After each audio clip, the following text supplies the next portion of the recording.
Thank everyone here at PS1, starting with the superintendent for this district, Mariano Guzman, and the principal, Amy Holm. Thank you so much for your leadership and your welcoming of us. I'm very, very pleased to be standing here with the man who represents this district, Speaker Sheldon Silver. I'm going to have a lot to say in a moment about what he has done to bring us to this day when we're finally moving forward to full-day pre-K for every child in the city and after-school programs for middle school kids. I want to thank the man who's going to be responsible for making this all happen on the ground, Deputy Mayor Richard Bury, and our DOE Executive Director for Early Childhood Education, Sophia Pappas. Where is Sophia? Come on up, Sophia. Don't be shy. So, PS1 is a great school, a beloved school in this neighborhood with a great principal. We thank Amy for the great work she does. And this is a very good week for this school because next year it's going to be able to serve even more children with full-day pre-K. PS1 is going to go from having 3 pre-K classrooms to 4 pre-K classrooms, all in a community full of children learning English as a second language, which means the pre-K is going to be even more important for the parents of this community. I want to take this moment to thank the parents who have joined us today. We really appreciate their involvement, their support, and I urge our friends in the media to talk to some of the parents about their experiences, and you'll hear what a difference full-day pre-K makes in the lives of children. And it makes a difference for the entire community, for the teachers and everyone else in the school who work so hard to give children a good education. That early start will make such a big difference in the ability to reach kids and get them a great education. Certainly for parents in their lives, full-day pre-K will make such a big impact, something they can plan around and depend on. And you'll start to see the difference this September when we bring the number of pre-K seats up to our goal of 53,000 high-quality, full-day pre-K seats. And then in the following school year, up to the total that we are shooting for, 73,000, meaning every child in New York City accommodated with full-day pre-K.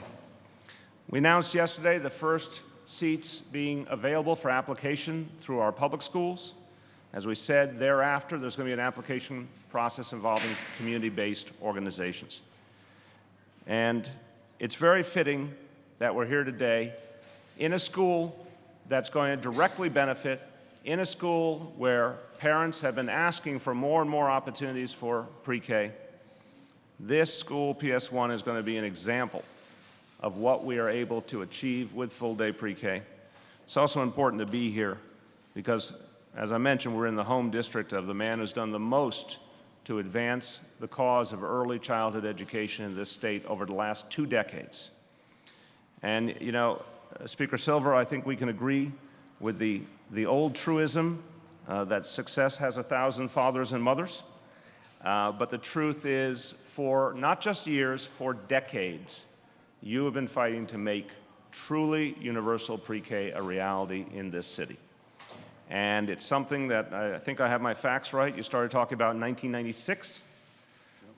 You went through years of hearing from the rest of the Albany establishment that someday we'd get something done. You were the one voice, and I want to say thank you to the whole Assembly, that stuck with this over years and years. I think, if I'm counting correct, over 4 different governors, and kept the flame burning, kept the idea intact that we had to get here for the good of our children, for the good of our families. If we were really going to fix our public schools, we had to get to full-day pre-K for all. And sometimes in the day-to-day fray, we forget that someone had to get the ball rolling. Someone had to take an unconventional idea and bring it into the mainstream. Someone had to set the pace and put the demand forward that eventually won the day, and that person is Speaker Sheldon Silver. So I have to tell you, if he had not persisted, if he had not made it his life's work to stand up for universal pre-K, we would not be standing here today announcing the results of this victory. Literally would not have been possible if Sheldon Silver had not started this work years and years ago, and he deserves a round of applause for that, for sure.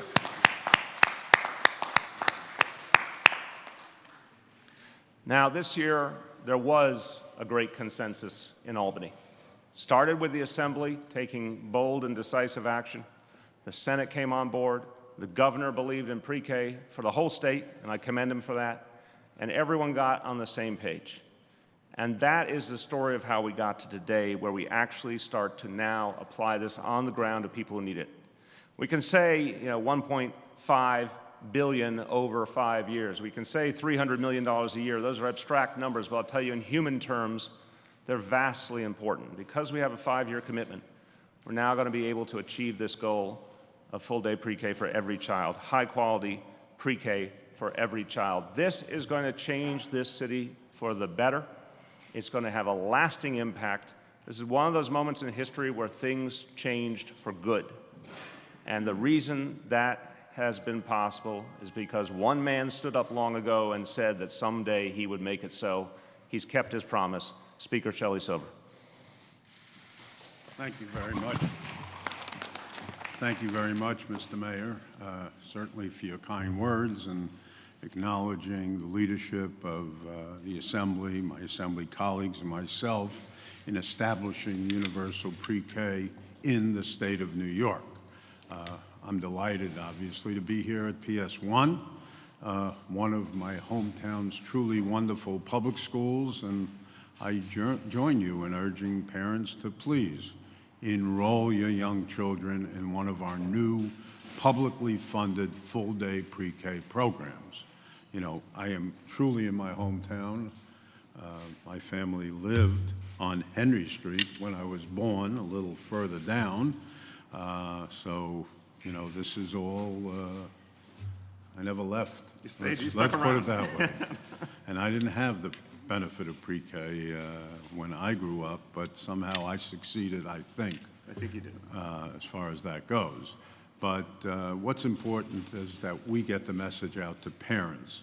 The students of PS1 are already competing for the jobs of tomorrow, competing with children from around the globe. Years ago we competed with New Jersey, maybe South Dakota. Today they're competing with the children in Europe for the jobs 2 decades from now. Today's pre-kindergartners are the New York workforce 20 years from today. We have a great, great university system in New York State. What we need, it's kind of like building a building. You don't build it from the roof down. You need the foundation, and pre-K is that foundation. So we really need to give our children the best opportunity to win the competition so that New York can win the competition 20 years from now. And pre-K is that critical jumpstart to our children, and they need it and they deserve it, and every study will tell you pre-K works. So that's what makes the $2 billion Smart Schools Bond Act, which came with the budget. It's also important because it gives the same thing, students across the state, the latest educational technology to help New York City alleviate school overcrowding and to get our students, our workforce of tomorrow, out of school trailers where they are in certain places and into proper classroom learning environments that they deserve.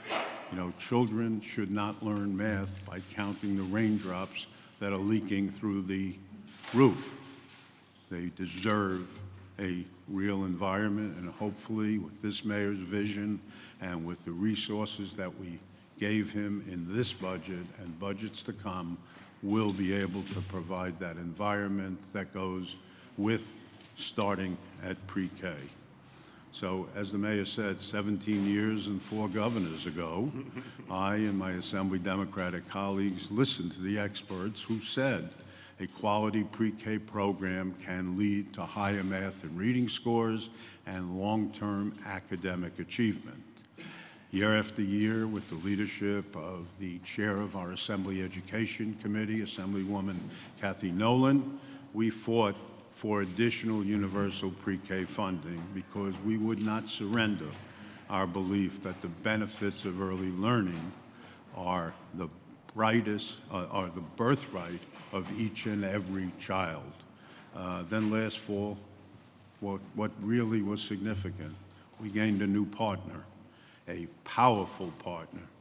And with his leadership, with his courage, he made universal pre-K the centerpiece of his mayoral campaign. And obviously, it was a winning mayoral campaign. An overwhelming number of the people in the city said, yes, that man is right. He's right to be our mayor. And the centerpiece of his campaign is what we're here celebrating really today. So he gave the impetus for everybody across the state to begin talking about pre-K. And I'm proud that thanks to our partnership, and at best, it was a partnership, that the new state budget contains that $1.5 billion over the next 5 years to establish a full-day pre-K programs in the city of New York. And I'm confident that this mayor will enact the appropriate procedures to make sure that every one of those dollars is spent in high-quality full-day pre-K across this city.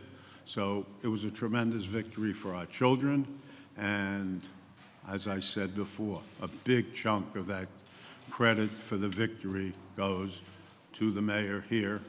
We look forward to working with you not only on this, but making this program a success, but a lot of other things that have to be done for this city. We're there to help you do it as best we can.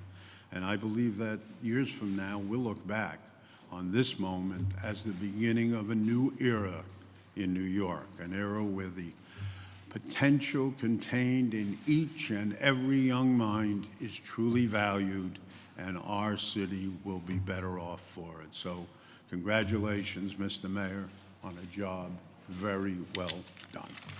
Thank you. Thank you so much. Thank you. And I have to tell you, thank you. I really want to say the Speaker mentioned partnership. It was an extraordinary partnership. It was a joy to work with him on this. He's always looking out for the children and families of New York City. That's what it came down to. He always kept his eye on that ball, and over these last weeks and months, we spoke a lot of times about how to get this done. And I know from Speaker Silver's point of view, it was about delivering for the children and families of this city, and that's what happened. I have to tell you, the concept of early childhood education, what it means to us. The Speaker made an important point about the dynamics of the modern economy, the competition we're facing now, the city of New York is facing all over the world, competing with cities around the world. I just want to say it very simply. I think there's 3 levels to think about here. In the first instance, the availability of full-day pre-K immediately improves the lives of children because they're learning more and better, more hours in school, getting that strong start. It immediately improves the lives of parents because they have something they can rely on in their complicated, difficult lives, and knowing their kids are safe and are learning. So that's the first phase. That happens right away. Over the years immediately ahead, more and more kids getting that early childhood start means they come into our school system ready to learn better. That starts to improve our school system overall. So every new wave of children, every new year where we're reaching more and more children with full-day pre-K is going to improve the quality of our school system for everyone. And then look ahead, as the Speaker said, literally 20 years ahead, the future of New York City. And the future of New York City 20 years from now will be much brighter because we'll have a much more educated workforce. We'll have a group of young people leaving our public schools ready for the modern economy in a way that just isn't true today. So there's so many elements of what we're achieving here today, and it will have such a lasting impact. Now, Speaker Silver did his job for the people of New York City, and I thank him for that. And now the ball is in our court to deliver, to make this happen on the ground. That's where Deputy Mayor Burey comes in. That's where Sophia Pappas comes in, our Chancellor Carmen Farina, and all the good people across all of the agencies who are working literally night and day to make the pieces come together for our children. Let me go over some of the steps that we're taking right now to make sure parents know And for the first wave of applications, the deadline is April 23rd. Really want to make sure we get that out clearly. We're going to do a lot to do that through all the means that the city government has at its disposal. But I'm asking our friends in the media to please emphasize that in your coverage.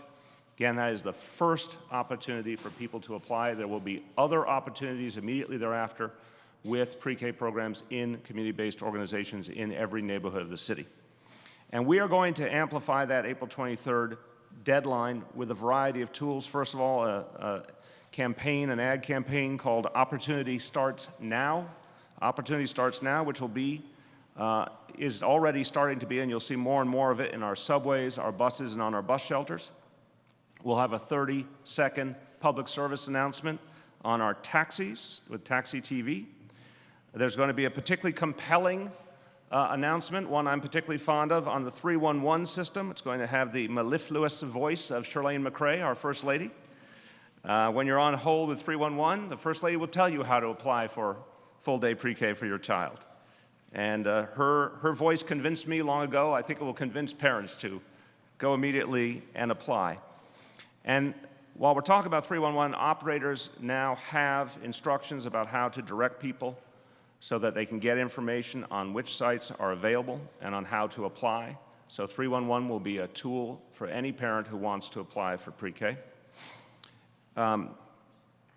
We believe in all of those technological approaches to getting the word out to people, but we also believe in the old school approach. I think Speaker Silver and I both learned in our early on in our careers about the value of knocking on doors and standing outside of subways and at bus stops, and so that's going to be happening too. That's going to be directed at people all over this city, including in some of our immigrant communities and lower income communities. We want to use every tool to get the word out. So we're going to have a guide that we'll be giving out. It will be in 9 languages, including Spanish, Arabic, Bengali, Chinese, French, Haitian Creole, Korean, Russian, and Urdu. And parents will be able to apply for pre-K in any of these languages. We'll be working with our library system to get information available in all libraries. We'll be working with the Housing Authority to make sure that all residents of the Housing Authority who have children coming into the pre-K year will have information on how to apply. They'll be receiving robocalls, and materials will be available in those buildings. And our school, in our public schools, our parent coordinators, who really do extraordinary work informing parents of the things they need to know, parent coordinators all over the city will be tasked with making sure that families get information on how to apply for pre-K for their younger children coming up to the pre-K age. Finally, our community affairs unit is going to be partnering with civic and cultural organizations all over the city, every background, every neighborhood, to get the word out. They're today out in Queens providing information to the Korean community in Korean. They'll be tomorrow in Brooklyn providing information to the Russian community in Russian.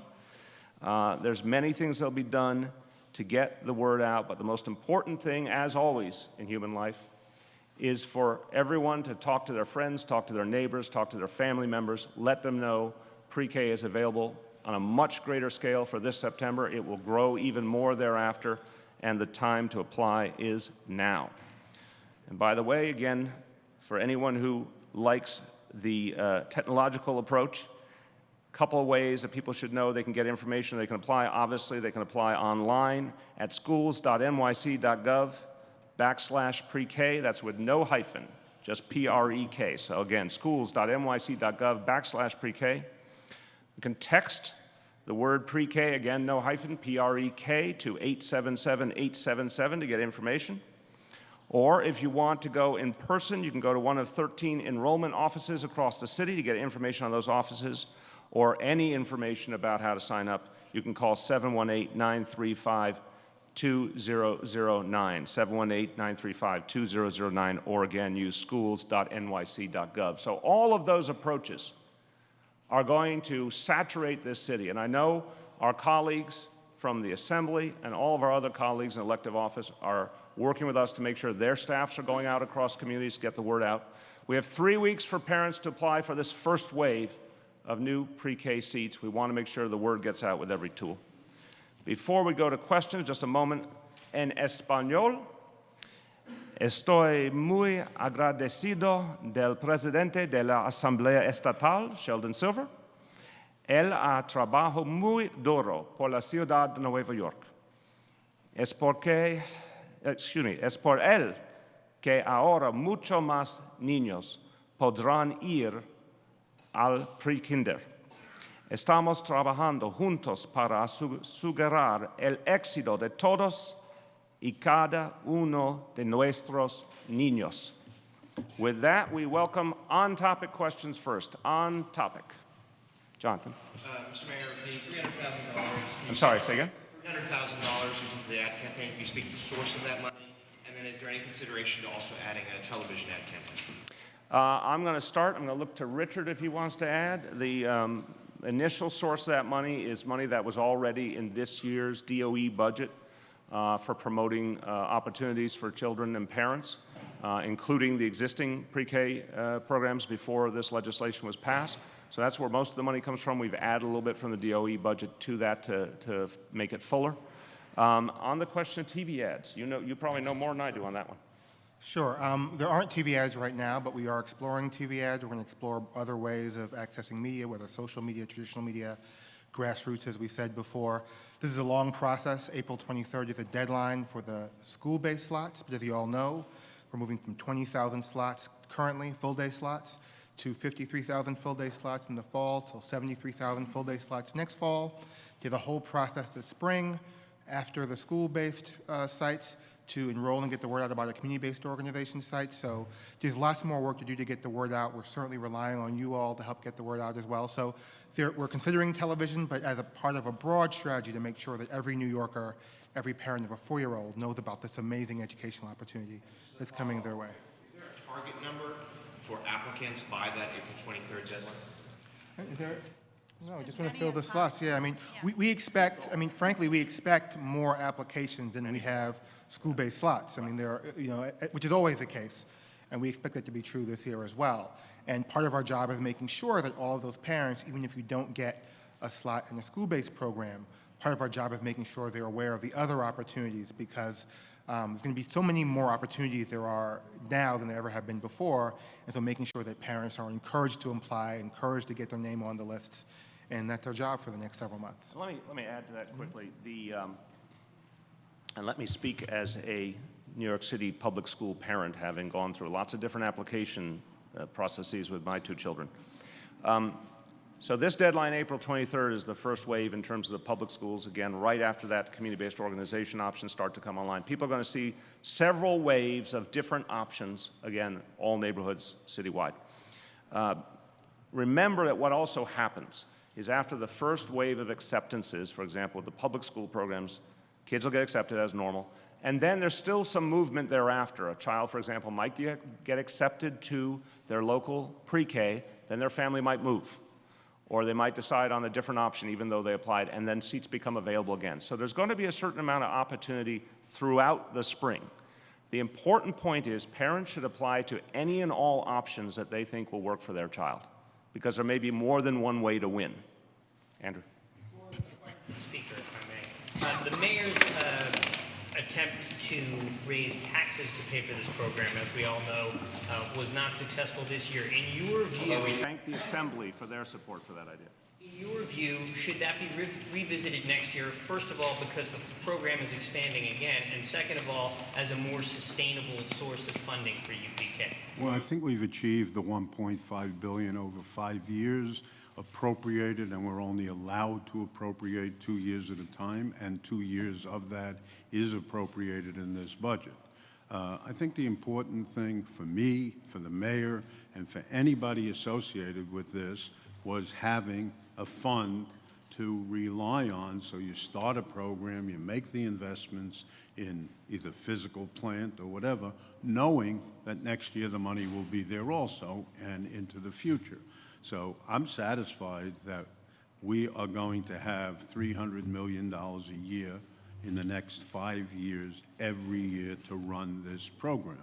I'll also tell you that as part of the state budget, we increased the city's share of state education. I should say the amount the city gets in terms of state education by close to $400 million. That's additional resources that have nothing to do with this particular UPK program, but it's general aid to the city for education purposes. It includes after-school programs, and the city can use it if it needs it for additional pre-K as well, in addition to paying teachers and lowering class size or whatever they wish to do with that money. But in a non-election year, do you think lawmakers would revisit the tax? Yeah. He's the right man to ask. Right now, it's an election year. People don't think beyond that. Yeah, right. Yes. When the application number exceeds the slot you offer, in this case it might definitely happen, will there be a simple lottery process, or there will be some criteria, like if they have siblings in the same school, will that be considered? Yeah, we can get you the whole breakout, but the bottom line is it parallels the exact process that exists right now for pre-K seats in the public schools. There is a priority structure coming from the school zone. I'll say this, and Richard or Sophia will correct me if I'm wrong. I think I'm right. Coming from that school zone and having a sibling already in the school is the highest priority, correct? And then from there, for example, coming from the school zone but not having a sibling is a higher priority than coming from outside the school zone. So it's a set of criteria that have been historically true that we're going to continue to follow. Yes. Mayor, you had asked for approximately $340 million over 5 years. You didn't get that.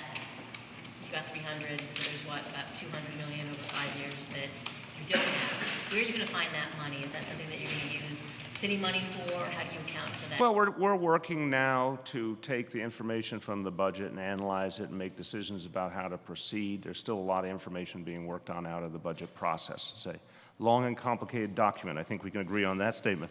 But look, we've got the vast majority, and we certainly have what we need to get this program up and running full bore for this September, and that's what matters. On topic? So you said there's going to be multiple deadlines after the initial April 23rd deadline. Parents will first know in June, right? But is there a time in the summer where it's too late to let parents know as a result of the multiple deadlines for applications? Like, when do parents have to know whether kids are... Okay, I'm going to try and speak as a parent, layman, and then the experts will jump in. When you're a New York City public school parent looking for the specific opportunity you want for your child, you quickly learn that the situation is ongoing. You try and get what you're looking for as quickly as possible, as early as possible in the process. But as I said, seats keep opening up for very natural reasons. Families move. For whatever reason, a family declines a seat that they had gotten. That can even happen well into the summer in some cases. Now that is clearly the minority of seats I'm talking about. But what I'm trying to get across here is you apply for as many good options as you can. Hopefully you get one of those in the first instance. Even if you don't in the first instance, there's still some opportunity thereafter, and you stick with it. The other point that's obviously crucial to say is we were determined from the beginning not to do this on a sort of pilot basis or a limited basis or just in a few districts. We said from the very beginning this was going to be truly universal. We're going to pick up on the spirit of what Shelley Silver started talking about in 1996, making the word universal true for the first time.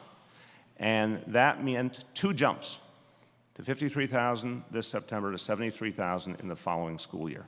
So I think parents should be doing everything they can right now to apply for all the options. For some reason they don't get in this time, there's going to be even greater opportunity going forward for any other of their children coming up to pre-K age thereafter. You guys want to add anything?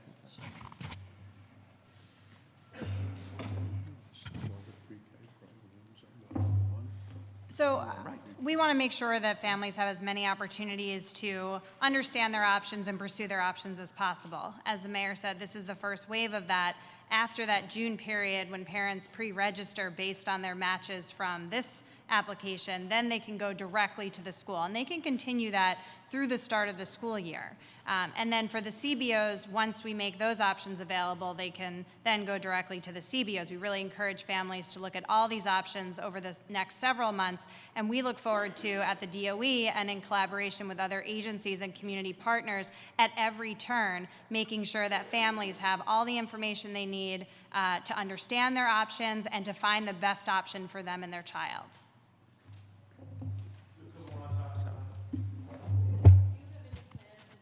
To start studying, and collecting data on the first group of students that go through this so that you can measure the success either on test scores or whatever, however else you plan to measure. Absolutely. I'm going to start, and Richard, jump in. We're very devoted to high quality. I want to be really clear about that. We said from the beginning this is going to be based on the Common Core curriculum. And put aside the question of testing the curriculum, just stay on the curriculum itself. The notion of Common Core is a good and valid one. It's saying we have to start bringing our whole school system up to the standards of modern life and the modern economy. And that starts at the pre-K level. We will not be doing standardized testing at that level. We will use the curriculum. It's a good curriculum. It's the State Department of Education approved curriculum.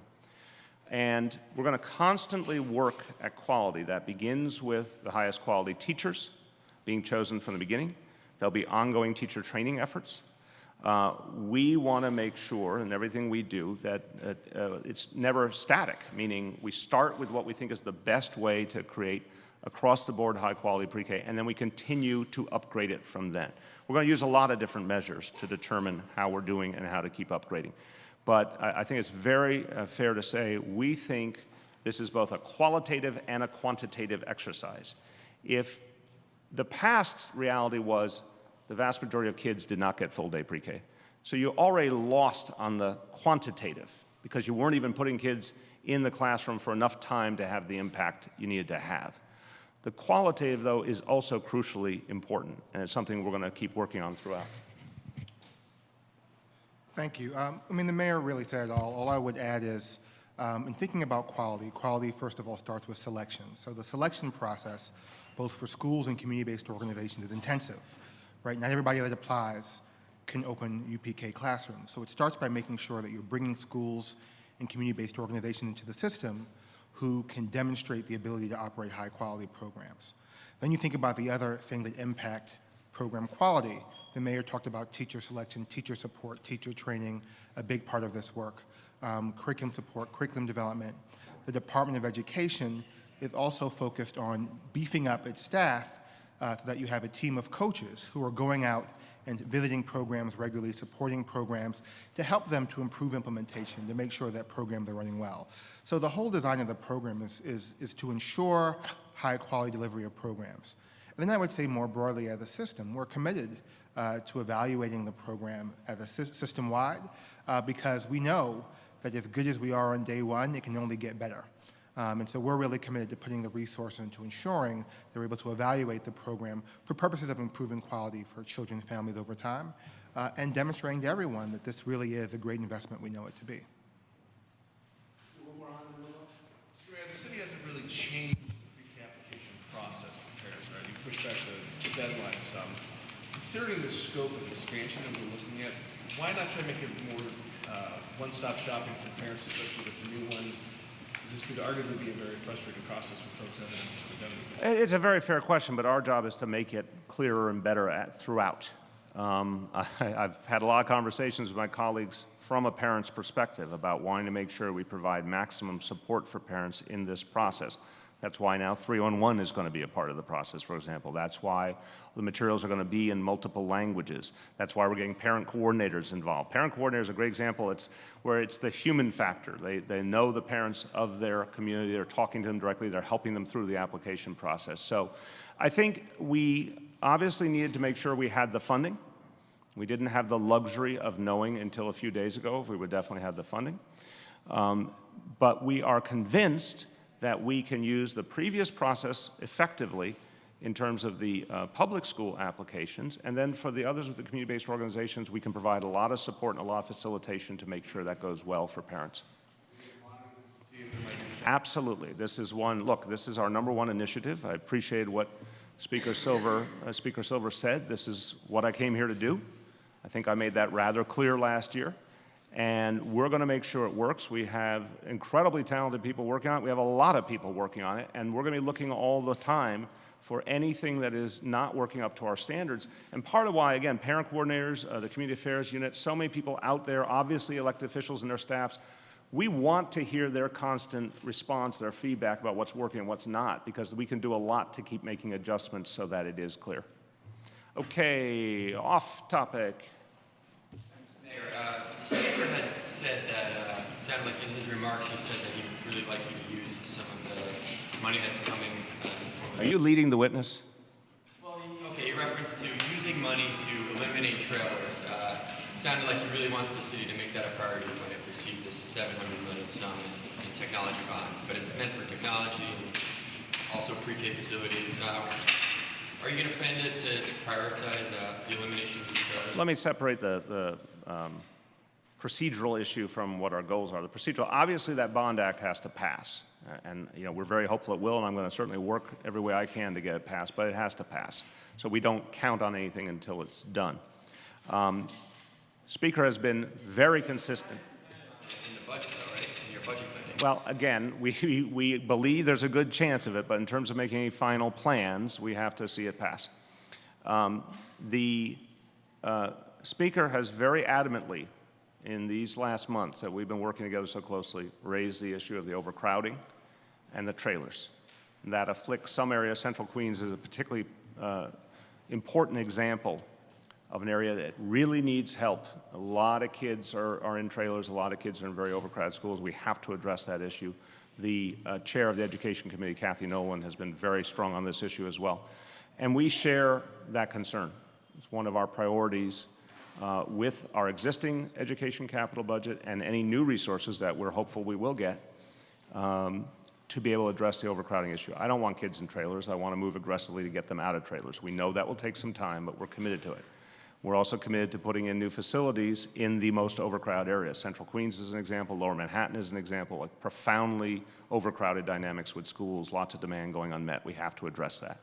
So that will be a big focus as we go forward. Kate. A federal appeals court ruled today that New York City schools could bar religious groups from using their facilities to hold services.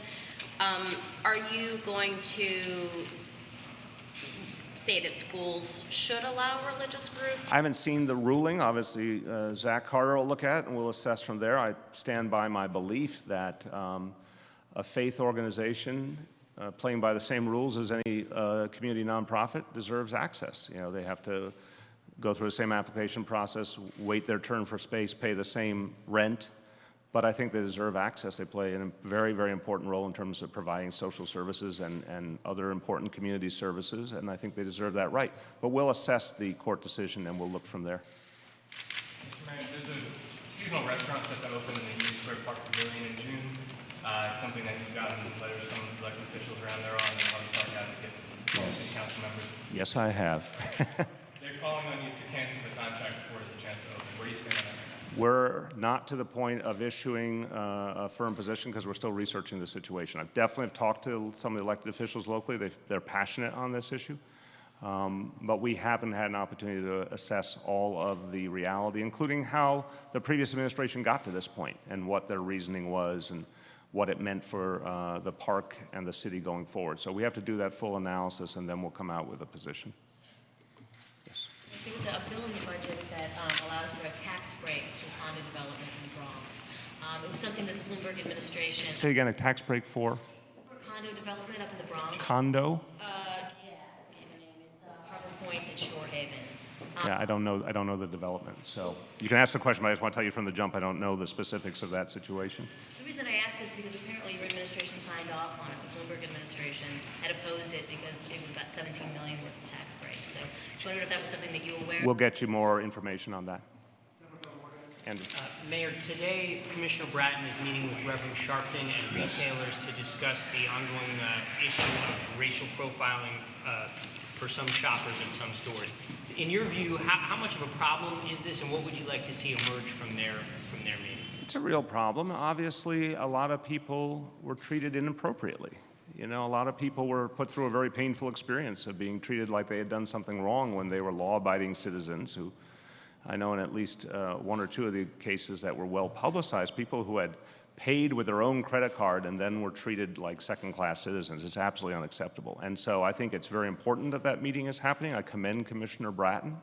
I think he's done an extraordinary job of, making clear that we're going to work very, very hard to create a fairer city and that we want to bring police and community together. And this is another piece of that equation. And obviously working with the stores to let them know how important it is to treat everyone fairly and consistently. There's an ongoing case against a landlord in Brooklyn, a notorious landlord, Joel Israel. You might remember complaints about him. What's the name again? Joel Israel. From your days as public advocate, you might remember complaints against him. Do you have any comment on what might be happening to help the residents short term? There is an ongoing case against them, and HPD is helping them long term, but there's some major short term. I don't know that one. Same category. We'll get back to you. I don't know that particular case. Obviously, from the work I did as advocate, we are very forceful when it comes to landlords who have not been following the law. So that'll be our stance again. But we'll get back to you on the specifics of that case. Thanks, everyone.